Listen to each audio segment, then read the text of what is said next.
Are you aware of the significance of the years 2012, 2021, and even 2026? This is Robert Manni, host of Guys Radio. This week, my special guest is Sergio Magaña. He's a Toltec teacher and healer, and we're going to talk about the Aztec calendar and what it means about today's times. We've also got Tom Paladino. He's a Scalar Energy researcher, and we're going to talk about quantum healing. It all starts at 8 p.m. Pacific time on KCAA Radio here in Southern California, 102.3, 106.5 FM, 1050 AM. The podcast and my YouTube drop tomorrow. Guys Radio. Thanks for your support. Sergio, which is my father's name, Sergio Magaña, and he's an eminent Mexican healer who was initiated in the Toltecayotl, the Nahua lineage in ancient Mesoamerica that includes the dream work known as Nahualism. Now, that's a mouthful there. Let me tell you a little bit about Sergio. He's got a new book. It's called The Red Toltec Prophecies. It's not his first book, but he's been writing about Toltec wisdom for a number of years now, and he's a true leader in that field. He's written The Toltec Secret, Caves of Power, and this new book, The Real Toltec Prophecies, How the Aztec Calendar Predicted Modern-Day Events and Reveals a Pathway to a New Era of Humankind. Well, it sounds like a lot, and it's really what we're going to talk about is about the year 2020, 2021, leading to 2026, and really what the whole Toltec calendar is all about, and how it's different from the Mayan calendar, and how it's different from some information we've gotten in astrology about the age of Aquarius and all that. And I think a lot of people are confused about where we are with all of that and what's going on. So it's my pleasure to welcome to Guys Radio, Sergio Magaña. Hello, Robert. Thank you. Such a pleasure for me to be with you. Now you are a healer. What type of healing do you do? Because I know you're a teacher, but you're also a healer. Yeah, because my first contact with indigenous wisdom is because my mother has had to work.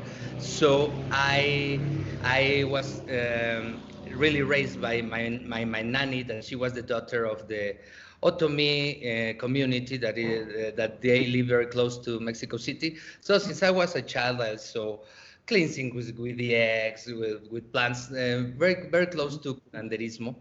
And then I mixed it with energy and certain things and dreams. And that's how I started, like doing healings. But then, like my path changed, because I had to start like traveling and giving the information of certain lineages of what they wanted to share with the world. Mm-hmm. So for your healing, were you like an empath, or how do you prescribe different plant remedies and things like that?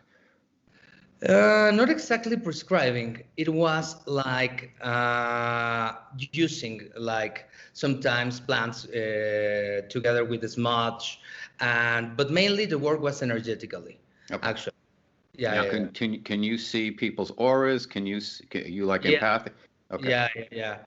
I learned that from my nanny, actually, like I told you, that she showed me how to move into peripheral vision the eyes in certain positions, and then it changes. It appears the aura, or it appears, or people disappear. So much of the healings that I was doing was kind of disappearing in my perception, because the people, I suppose they were there, people, and like fixing them like in that black space that I was seeing, and taking and bringing them back. So it was a lot more of perception. And then when I found teachers for the Toltec tradition, those were like the same eye positions that you were using, for example, to move in an obsidian mirror, to see different things, to shape shift.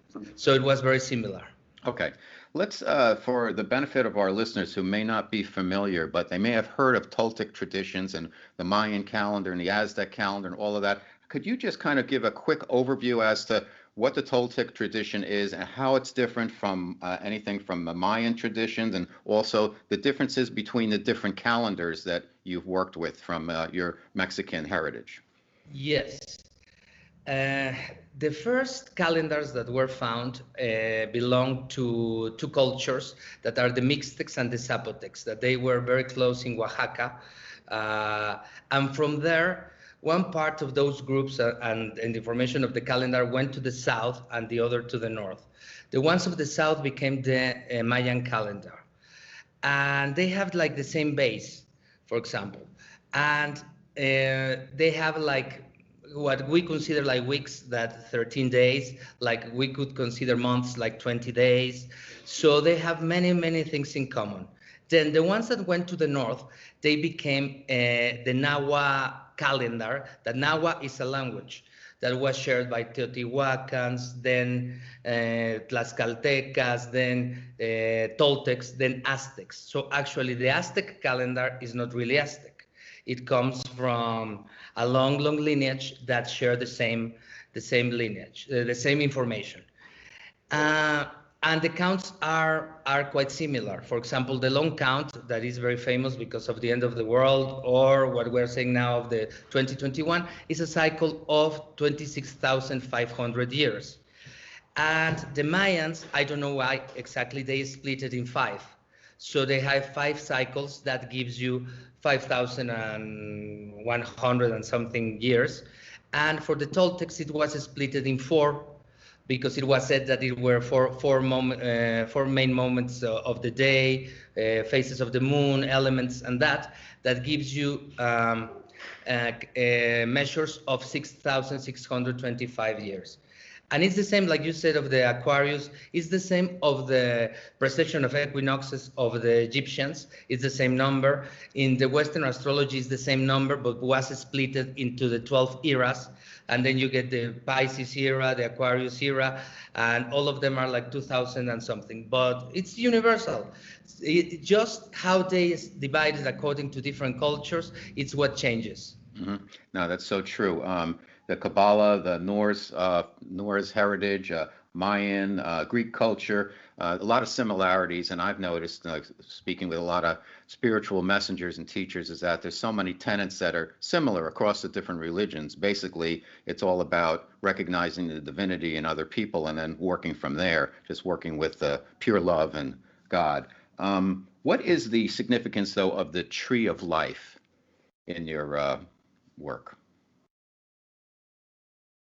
What is, sorry? Again? The tree of life I was reading about here. The tree of life, I think it's a universal thing. I have also the privilege to be studying many cultures, and you see it everywhere. Okay. So in Egypt, in Greece, and for us, it consists in what we name 13 events that are the 13 steps that the first energy takes into become matter. Then the 9 underworlds and this world that could be split into three parts. That the place that we live, and okay. Yeah. So it's very similar. Some of our listeners, and you're in Mexico right now? Yeah. Okay. Mexico City. Okay, great. And I'm in San Diego, so we're doing a little international thing again on Guys Radio. But the tonal and the nagual, or nawal, if you will, they appear throughout 2 tenets of the Carlos Castaneda books. So people might be aware of those, but what do people really need to know about that? It's really your conscious mind and your subconscious mind, I guess, right? Yeah, it's who you are awake, conscious mind, or who you the one that you are dreaming, an unconscious mind. So that's the basic difference from tonal and nawal. And actually, also they are energetic bodies. The tonal is the energy body that is surrounding your head when you are awake, and the nawal is surrounding your navel. But when you fall asleep, they shift. So you will have the nawal here. That's why you enter in a different perception. That is like the kingdom of the moon, and then the other one is in your navel. And when you have lucidity, or you are able to control your dreams, and that, or states like the ones that you get with power plants, and that is when you are able to join both of them in any of those, or sleeping or awake. Okay. So you can have what we name ensoñación, dreaming while awake, or they name it flower dreams, but it's lucidity. Okay, we're going to get into dreams in a little bit. Let's put that aside for a moment and get into the the calendar and the dates, because I think the listeners out there are very curious about, people were thinking that, oh, the age of Aquarius, now we're out of 2020 was crazy, and now 2021, everything's going to take off in a really nice way. And according to your book that I read, it's going to be, we've got some choppy waters for the next 5 years or so. And so tell us a little bit about kind of where we've been kind of misguided, because I think people are curious yet confused about the calendars. They think like, oh, 2020's over, everything's going to be okay. Well, it's going to be a challenge, but things will be okay eventually. Okay. Eventually, yeah, that's true. Might be in 26,000 years, right? We don't know if in this year, but eventually everything will be all right. So that's a happy end. But actually, I received these teachings, I think in 2005. When everyone, the only number that was heard in those times was 2012, the end of the Mayan calendar, and that I didn't even being Mexican. I didn't know that it existed other count, the count of Central Mexico. So I received it from my teacher, Hugo, and he told me like the mathematics of the Toltecs and that the real shift was happening in 2021, not in 2012. Then I wonder why, and he told me that and sent me to see a temple that is the Quetzalcoatl temple, that is the precious knowledge in Xochicalco, very close to Mexico City, where you see a meeting of Quetzalcoatls or wise people, that they look, some of them Mayan, some of them Olmecs, some of them Toltecs, like different races. And he said that those meetings were at least held every 52 years, because was to adjust the calendar. And the issues that, like the Mayans flowered much before the Toltecs and the Aztecs, so they didn't have the last adjustments. So the count of Central Mexico was adapted to new dates that came late after the Mayans. So I said, maybe not, because I wasn't sure. And then after I saw that nothing really spectacular happened in 2012, okay, it kept evolving. So I thought probably the other count, it will be something similar. But then he told me that between 2012 to 2021 were going to be really challenging years, because we were going to face, like humankind, the underworlds. And each year was dedicated to one underworld, and they have similarities, but I wasn't still like quite convinced until 2020. Because 2020 represented for the 8th underworld that represents the one of complete darkness. And if you're in darkness, you are forced to stop. You don't know the path. And then and like we saw, every humankind was forced to stop. And then he also told me that the feminine forces that had been placed in a second place, actually an aspect in all these thousands of years, were going to express. And the first one was going to be the earth, through lack of abundance, infections, and some people aging and some people dying.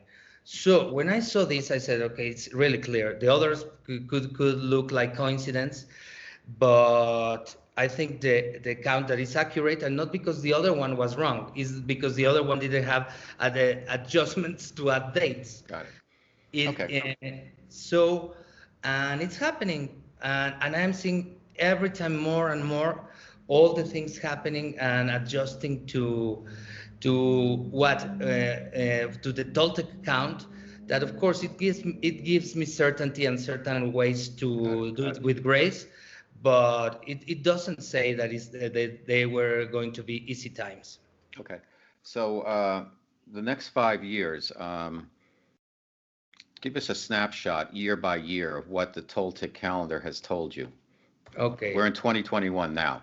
Yeah, but for the Aztec calendar and Toltec calendar, we are not still like in 2021. We are like in 2020 still. Okay. Why? Because the year shifts 12th of March. Got it. So we are still like in the 8th underworld, in which everything is in darkness, humankind is stopped, and the earth is still showing the lack of balance through lack of abundance, and infections, and some people dying. Okay. So it will shift in the 12th of March to a year that means 9 house. The house is related to the human realm, and not only the house is our body, the house is where we live, and our temples. So, and we enter in the next underworld, the last one of the transition, that it is said is the one of the complete peace. So it may sound really, really good, like, okay, after March, everything will get amazing and that. Right.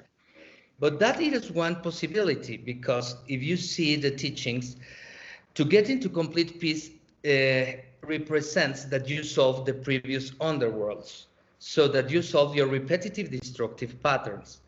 The areas of your life that you're addicted to suffering, you address them and you try to minimize that. That you stop the fear of change and you accept to change, because we're not going to the previous order. The people that is just waiting for vaccines and that, maybe they work, but it won't be the same, even though if things happen. A huge shift has happened, and the fear of change and the laziness and lack of discipline. Also to address the ancestral patterns that you need to heal in order to move to a new era. Got it. Okay. And that is for March, and then the sixth sun officially enters the next period with a moon eclipse in May, 26th of May. So that is crucial, because a second feminine force, that is the moon, is going to operate. For us in the tradition, is the one that takes you to fortune and misfortune. So it is said that things will be a lot more in duality, a lot more people that are accepting the change, and that getting positive things, abundance and everything, but a lot of people that much more than the ones that we have seen going to the misfortune, the ones that didn't change, and that will keep on until 2026, in which, according to the Toltec tradition, many people is going to die, actually, and find the peace in that way.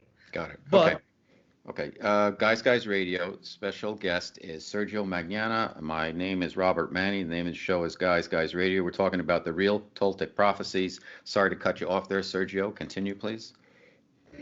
And 2026. Yeah, 2026 is that year that the 24th of November of 2026, it was also a very important measure for the ancient Mexicans, that they name it New Fire. And it has to be with the position of Orion and the Pleiades in the cosmos. That actually a perfect alignment of Orion with the Pleiades here happened every 52 years. So for them it was like because Orion represented the power and the Pleiades the collective. So or a group ruling the collective, or the collective controlling the power, actually. Okay. So every time that is a new opportunity.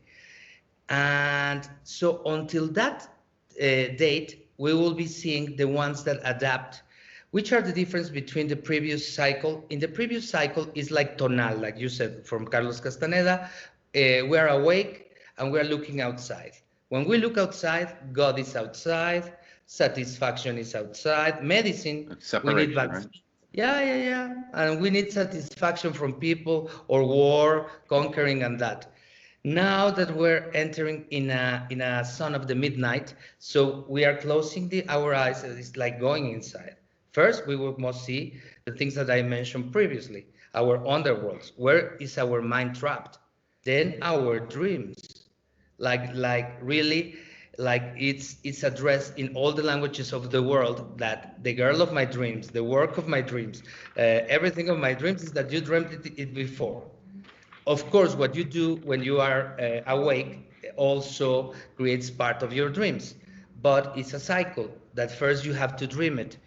So it's a complete new order, a lot more feminine, that could be ruled by the earth in this way, with much more respect. By the moon. The moon is not only fortune and misfortune. The moon means your dreams, because she is the official kind of ruler of the night. And actually, the night by itself is the same for the Mexicans, ancient. It is the same of the darkness of the Bible, of the blue of the Tibetans, the black eagle of Castaneda, or the main creator. And is to recognize that darkness outside and inside us. Inside us, in the gap between our thoughts, very similar to meditation, but mainly in the delta sleep, deep sleep that we have every night, in which is the program, what is your body able to do or not. If you are able to get into lucidity there and to amplify the program of your ancestors to heal your body and to resist everything, that could be new strands and whatever it comes. And also like new soil in your dreams, to dream in a different way in order to live a different life. Got it. Okay. So let's talk about dreams. First of all, it goes without saying that we are moving in a time where women are getting their long overdue recognition. So there is a shift towards the feminine, and a lot of guys, similar to, as you said, Sergio, that a lot of people don't want to change and they're resisting, and that's actually going to backfire on them. And I think it's the same with a lot of guys. After all, this is Guys Radio, and we welcome and celebrate women here, and because it's, of course we do, because they're human beings and they deserve everything that guys have, everything. And the way the world began, as I understand, is feminine were leading the way, and then they got kind of replaced by masculine in the leading spot for the last couple of 100,000 years, and then or thousands of years, and now it's shifting more towards the divine feminine, which will be a good thing. I always say this is the best time to be a man. If you're a real man, you should welcome this, because there's a lot of opportunities there. So just having that statement, if I'm wrong, let me know and let us know. But let's talk about dreams a little bit also, because I think people would like to be able to have a more active role in their dreams. And usually what happens is they fall asleep and they have some type of random situation where they're being chased or this or that, and they don't know how to really make things happen in their dream. I had a dream the other night, which I've never had before, which was I was in the dream and then I went to sleep. Something happened that was unpleasant. I went to sleep in the dream. I woke up in the dream, and there was a set of car keys there that reminded me of the problem I had with a car at the earlier part of the dream. I mean, things like that. I assume I'm starting to get into a more of a lucid state in my dreaming because of my practices. But tell us about the importance of dreaming and what people can do to get started in being able to have more of a active role in their dreams so they can be more productive in their awakened life. Sorry for the really long question. No, it's okay. Actually, Nahualism, that is so popular because of Carlos Castaneda, was like the ancient knowledge about dreaming that was taught to the people in power, to rulers, to priests, to warriors, in order how to create from the dreams the waking state, and also how to mix both realities to make, like in Matrix, to make them together so that this reality stops being so solid and you can manipulate it like that. So actually it's a decision. There are many ways. For example, before falling asleep, the ancient Mexicans did a practice of sowing dreams or planting dreams. So that is a huge step. It looks very, very simple, but it's telling your unconscious that you will stop dreaming how you have dreamt all the years, the previous years, and how your ancestors dreamt, because they are similar, and that you want to dream, for example, a serpent in order to get the healing of your knee. That's a huge command. It looks like, it's just like manifesting with dreams. No, it's really begin domesticating your unconsciousness. And those were like the things that were done before falling asleep, Then there are techniques that are the ones that I am fascinated by, that it's conscious sleeping, because every time when we're going to fall asleep, we cross through 4 states. The first is that you are feeling heavy. The second is that you start feeling rigid or stiff, because your brain is entering in dream paralysis. The mechanism that our brain activates so that if we are flying in the dream, we don't jump off the bed and we don't hurt ourselves. So we need to enter in this paralysis. The third one is a drop of temperature. And that's why we need to be covered when we're dreaming and when we're sleeping. And the fourth one is the change, like the dream paralysis is becoming harder, then it becomes a little bit more difficult to breathe. So we enter in this very characteristic sound when we're dreaming that is previous to the people that snore. And is to be doing with consciousness that is focus in your blood and become slow the heart more and feeling heavy, then stiff, so that you're able to fall asleep without losing consciousness. That sometimes in the beginning, for example, when I was doing it, it's so strange because you are hearing perfectly what is happening in the awake world, but you are hearing yourself snoring and everything. You're paralyzed. It's amazing. Yes. Well, the book you have a series of practices. So for people who are interested in taking a more active role in lucid dreaming, they're in here and they're breath based, and they're very simple, but you just do them before you go to sleep. What else do we need to know, Sergio, about you and your book? Because we're getting tight on time, and I want to make sure we get all the points across. What would be your main message to our listeners out there? Like I have been saying now that this book came out, I would have never written the book if I wouldn't have given solutions. Because if not, it's only fear that, oh my God, we're entering in a new feminine era. What can I do? So in that book are like solutions that come directly from the tradition, how to relate with the earth, that is the one that gives the immune system the power, how the earth may take what you don't need anymore and to give you the precious essence to give new things, even in dreams, to see if in a world that is crashing, in prophetic dreams, what are you going to do? What could be a good economical or way to live? And also how to relate with the new time in which the things are coming from the outside. It won't be a god or a medicine to blame. It has to come back to you. So it's knowing prophecies, but with solutions. And to practice and to do it, because all the people that I know that were doing it, we didn't have a tough year. Actually, I had one of the best.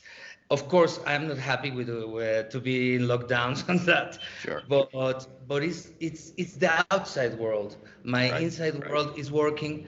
So it's just to address that we're in a shift, that is not going back to how it was, and to accept it and to flow.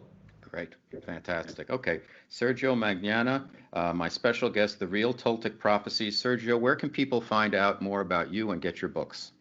It's in my website, sergiomagaña.com, and in Amazon, of course. And I don't know if bookshops are open, but it should be there. But in Amazon, I know it is. The audio one, I have to say, it's read by the actress Michelle Rodriguez, that I thank her a lot. So she's reading the audio one. And my Facebook is Sergio Magaña, and there I can find about me. Okay.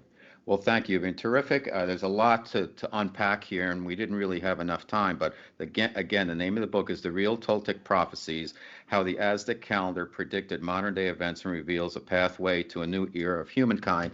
And I would just suggest, and I think Sergio would agree, that people need to be open to change and need to be open to be able to receive, because a lot of people kind of are blocked from receiving. So thank you so much, Sergio Magaña, on Guys Radio. Thank you. Tom Paladino, he does something very interesting. He works with scalar light, scalar energy. He's kind of a quantum energy researcher, and he's a very interesting guy. And he takes his lead from Nikola Tesla, and he's there to help people with various diseases, etc. Now, We all know that Western medicine is something that we all appreciate and we all need at various times. I know my own life has been saved on repeated occasions by Western medicine and robotic surgery, and I had pneumonia and I had to get meds for that. So in no way does my guest or myself have anything negative to say about Western medicine, but there are alternatives because we all know, especially in this time of COVID, we have to do things that help us take care of ourselves. So that's why we're here today. So let me tell you a little bit about Tom. He's a scalar energy researcher. He's based in Florida. Scalar energy is a fundamental life force found everywhere in the world. It's known as chi, prana, om, mana, life force, pyramid energy, zero point energy. And Tom works with this, and he works with photographs to help kind of disassemble pathogens within the cells of the body to help us get back to where we need to be in our state of our divine state, if you will. So I'm so pleased to bring Tom Paladino onto Guys Radio. Welcome, Tom. It's great to be here. Thanks, Robert. So let's get right into it. For the benefit of our listeners, what is scalar energy and how is it different from other types of energy? Scalar energy is sunlight. It's starlight. There were inventors such as Tesla who realized that the sun produced this scalar energy. It's not electricity. So I am working with scalar energy from the sun, from the stars, and it is different. It is distinct. It is not electromagnetic in character. Why do we work with scalar energy? Because it's so versatile. It's incredible what you can achieve with scalar energy. Now, you work with photographs too. So how actually does your process work? I gave you like the top line about scrambling cells, but really, how do you work?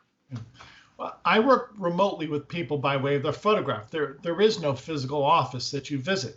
In other words, when people send me a photograph, I take their photograph and I place it inside a scalar energy instrument.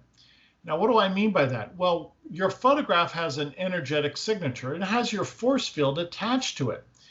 And when we're working with this type of physical phenomenon found on your photograph, your intellectual property, so to speak, on your photograph, your scalar energy signature on your photograph, we can work with you remotely by way of your photograph.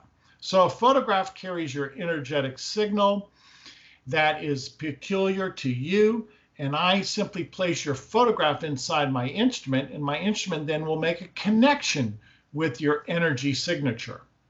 So how does the machinery, if you will, your technology know how to differentiate your healthy cells from the pathogens? The way the instruments have been calibrated, they are designed to break apart what is considered to be microorganisms, foreign microorganisms. So with a scalar energy instrument, you have a great deal of control, and in so doing, you can pinpoint what you want to accomplish with these instruments. So I pinpoint that I want to destroy, say, viruses, bacteria, and fungi with this instrument. And that's what the instrument will do. And it leaves healthy cells alone. So with a scalar energy instrument, it will do what you tell it to do. And I'm able to break down the molecular bonds of viruses, bacteria, protozoan, etc., microorganisms that can impair our health or cause pathogenic disease. Now, that's really interesting stuff. How did you get started, and what was Tesla's influence on this? Because it sounds very much like Nikola Tesla. It is, to answer that point. Nikola Tesla was the first scalar energy scientist that I studied. I was enthralled with his work. I realized that many of Tesla's inventions, especially his inventions, the latter part of his life, were scalar energy instruments. He was not working with electricity anymore. And with those scalar energy instruments, he was able to achieve what you cannot achieve with electricity, with electromagnetic energy. So I decided to make a career out of scalar energy research. It's not electrical research. And with that, I've developed scalar energy instruments that I think was going to really pave the way for this new and emerging science. Now, you work with photographs. People send in their photographs, and then you can work with millions of people at the same time. How does that work? That's right. So my instrument works like a satellite. So to give you an analogy, there are satellites that we use today that can send signals to millions of cell phones or TV dishes or GPS units, so to speak. And my instrument is a satellite likewise, but it's a satellite in the scalar dimension. It's not a satellite of electromagnetic energy. And what is peculiar to scalar energy is an infinite source of information. It's a wealth of information, universal information. So my contention is one scalar energy instrument really serves as the satellite capability for the entire universe.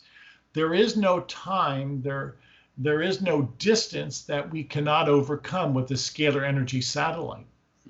Are you aware of any efforts, government or otherwise, to develop this type of technology? Or maybe they have it, but it hasn't been introduced to us or disclosed to us yet, or other people around the world using this, etc.? Or are you the only one? Publicly, I think I'm the only one. I've heard that there are skunk works with the governments around the world. To what extent have they developed scalar energy? I don't know. And it's a shame if it is being suppressed by governments or by academia. It's only hurting mankind. So my point is to present this and be very bold about my presentation, and to have the people of the world form some type of grassroots movement to demand that this science, to demand that this technology be brought to the fore. Mm-hmm. Okay, Guys Radio, your host Robert Manni, my special guest Tom Paladino. We're talking about scalar energy. In reading your materials, you work a lot on some of the viruses that are pretty common, whether it's STDs, herpes simplex, HPV. How does that work? How long does it take to kill those viruses? Once they go through a 30-day program or longer, is the virus, that's it, it's disassembled and it's gone forever? Or are some of these viruses latent and they come back and you just kill them, temporarily? When I work with a scalar energy instrument, I have control over, say, viruses such as human papillomavirus and the herpes virus. So when I'm working with an instrument, I can break down the molecular bonds of the human papillomavirus or break down the molecular bonds of the herpes virus. It's destroyed, those viruses. And unless you're reinfected, you will not have to deal with those viruses again. I can break apart, I can destroy viruses. Now, how do I pinpoint and how do I tell the instrument to do that? I send instructions by way of a photograph. Let's say I wanted to destroy the human papillomavirus. I would actually take a photograph of the human papillomavirus and place it inside my instrument. So my instrument will look at the character, would look at the photographic signature of the human papillomavirus, and then with that signature found on the photograph, would be able to destroy the human papillomavirus inside a person. Now, people out there who are listening or watching, they're going to ask themselves, well, how do we know? How does this quantify? And I've seen your study results and some graphs and things like that. But how does obviously the person knows if they don't get another cold sore that it's worked. But right. Generally, what happens to the individual when they go under this process? Yeah, most people feel better within the first 2, 3, 4 weeks. So the important thing is that people return to health. If you want to substantiate how effective this is, many people have taken test results, known as a PCR test, a polymerase chain reaction test. And those tests will tell you either the presence or absence of a virus. And invariably, after we work with people with the human papillomavirus or the herpes virus, should they decide to get a PCR test, those tests come back negative, no viral load for either human papillomavirus or the herpes virus. Meaning what? Meaning that it's gone, it's absent. Mm-hmm. And then if you feel better, you're basically feeling like you should feel versus feeling not so good because you have some of these viruses, because people who get cold sores and things like that, it's a viral infection, so sometimes they feel weaker and there's other symptoms, correct? That's correct, exactly, yeah. Now, I assume you had to do some testing on this, and a couple of questions. One, have you tested this on animals? Have you worked on animals? Yes, we have a great and a robust following of people who send us photographs of their pets. So to answer your question, yes, we've worked with the animals, pets, farm animals. We have a great success with them. That's amazing. And I assume you've worked on yourself? All the time. So when you say all the time, what do you mean? What do you actually do? Because if you have this amazing thing, I would keep it turned on. I would never shut it off. And I don't, to answer that question. So on a daily basis, I work with myself and I treat people identically. I destroy germs. I balance the chakras. And the third modality, I'm able to assemble micronutrients inside the body. So on a daily basis, I eradicate the germs, the viruses, the bacteria in my body. I balance my meridians. I balance my brain waves with this energy. And I also